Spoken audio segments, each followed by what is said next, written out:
TV7 Israel News is made possible thanks to your generous donations. Shalom and good evening. This is TV7 Israel News broadcast to you from Jerusalem.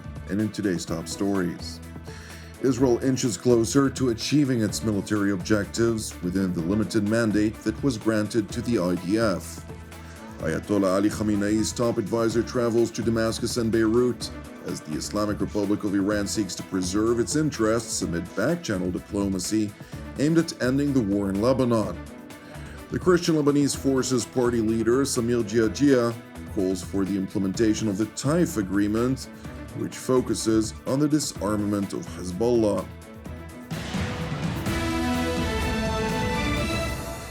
Israel is inching closer to achieving its limited military objectives in Lebanon. The main goal, which Jerusalem mandated the IDF to pursue, is to eradicate the Iranian proxy Hezbollah, including its military infrastructure, at 5 to 10 kilometers depth along the entirety of the Israel-Lebanon border. Our activity in South Lebanon is aimed at locating and destroying the terrorist infrastructure that Hezbollah has established and built for years, built in villages in South Lebanon. These are real threats to the residents of the north and to all citizens of Israel. The forces are working professionally and methodically in order to negate Hezbollah's capabilities, with an emphasis on the underground centers of gravity, from which it planned to launch its attacks into our territories and its launch capabilities from these areas. The forces are accompanied by fire from the ground and the air, operating on the basis of accurate intelligence in new locations where we have not yet operated. These are areas from which we detected firing towards the northern settlements. Rear Admiral Hagari further asserted that the IDF has been actively degrading the terror infrastructure along the borderline since Iran greenlighted Hezbollah to join the war against Israel on October 8th of 2023.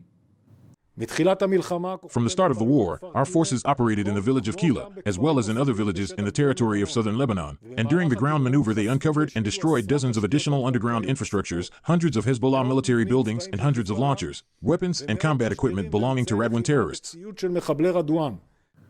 While IDF ground forces are making good progress in eradicating the Iran-funded terror infrastructure along Israel's borderline, the Israeli Air Force is pursuing Hezbollah throughout Lebanon. In parallel to the ground activity in southern Lebanon, we continue to attack from the air. We are attacking all over Lebanon. From Deir to Damascus, last week we attacked more than 300 targets from the air throughout Lebanon, of which about 40 targets were in the heart of Deir in Beirut. We attacked ammunition depots, military headquarters, and a Hezbollah missile battery. We have destroyed most of Hezbollah's production sites and munitions warehouses in Beirut, and we continue to damage what remains. In recent days, the IDF has also ratcheted up aerial sorties against Iranian efforts to smuggle munitions from Syria into Lebanon. We recognize that there are rockets and additional weapons that Hezbollah launches towards the territory of the State of Israel that were manufactured in Syria and transferred to Hezbollah from Syria. We will attack any attempt to transfer weapons from Syria to Hezbollah, and we will attack any infrastructure we identify in Syria whose purpose is to produce weapons for Hezbollah. Yesterday, we attacked transit routes used by Hezbollah in Syria to transfer weapons from Iran through the Syrian border.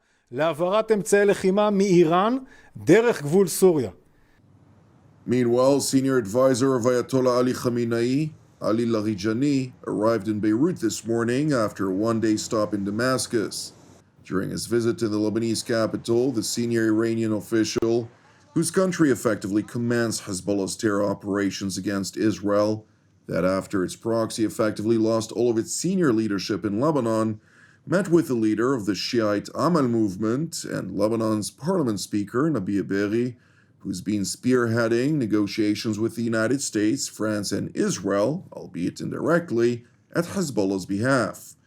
Asked whether the Iranian official came to Lebanon to disrupt diplomatic efforts to end the Hezbollah-instigated war with Israel, Larijani, whose master in Tehran is the one who ultimately calls the shots, cynically insisted that the Ayatollah regime was not the state actor responsible for the raging hostilities. We are not seeking to disrupt anything. We are seeking to resolve issues. Under all circumstances, we stand in support of the people of Lebanon. Those who create disruption are Netanyahu and those like him. Let us recognize our friends and enemies. Larijani went on to acknowledge the Islamic Republic's unyielding support for its terror proxies, which it labels as an axis of resistance, while in contrast to Iran's known involvement in directing its proxies, to include Hezbollah in particular, he blatantly claimed that Hezbollah operates based on its own discretion.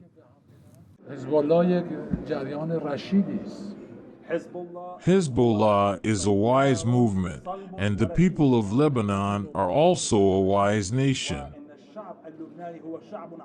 They know what they are doing.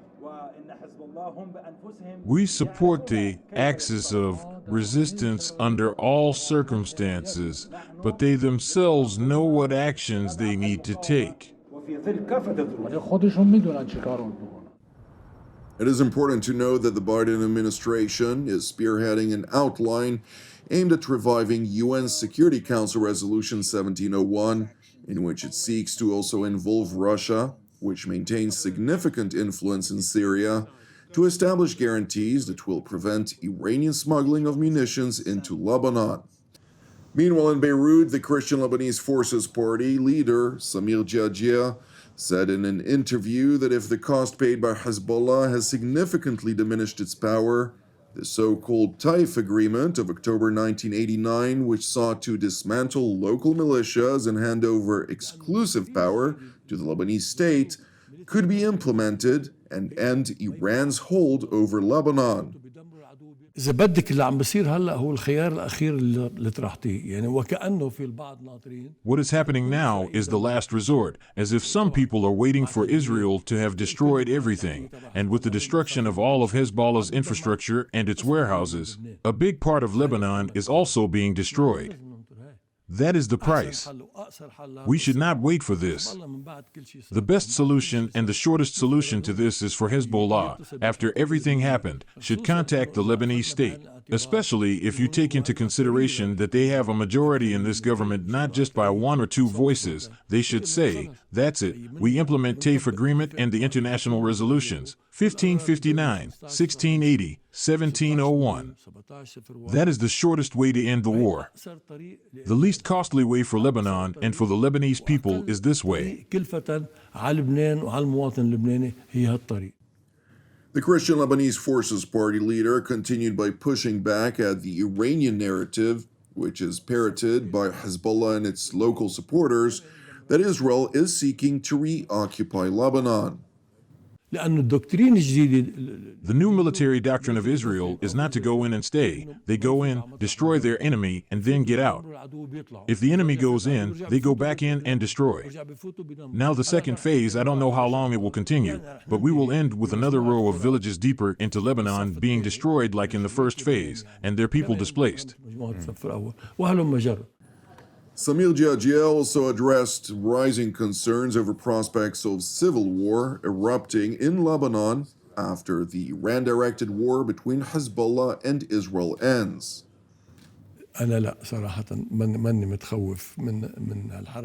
I honestly am not worried about a civil war, which some people are talking about, and I don't know why they are talking about it. If I'm looking at the facts, and we're following in every village and all the areas in Lebanon, anywhere we have presence or people we look after, I honestly don't see it. I see a big displacement, and because of the shortages there could be problems here or there, but those are normal problems.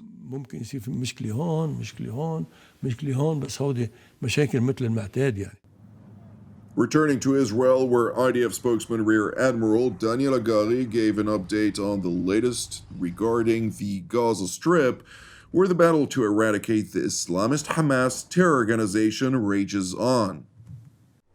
בעזה, כוחות צה"ל נלחמים בצפון הרצועה Gaza, IDF forces are fighting in the north of the Gaza Strip in Beit Lehiya and Jabalia. This week there were heavy battles in Jabalia, in which we lost 5 commanders and fighters. May their memory be blessed. In the center of the Gaza Strip, IDF forces are carrying out targeted raids near the Nuseirat region, and in the south of the Gaza Strip, the Gaza Division is fighting in the Rafah area. This activity is intended to create better security for the residents of the south, some of whom have already returned to their homes. We continue to fight in Gaza, where 101 of our abductees and abductees are brutally held by Hamas in harsh, very harsh conditions, most of them underground. 405 days already. Many of them are still alive, and they have been waiting for a long time to return home.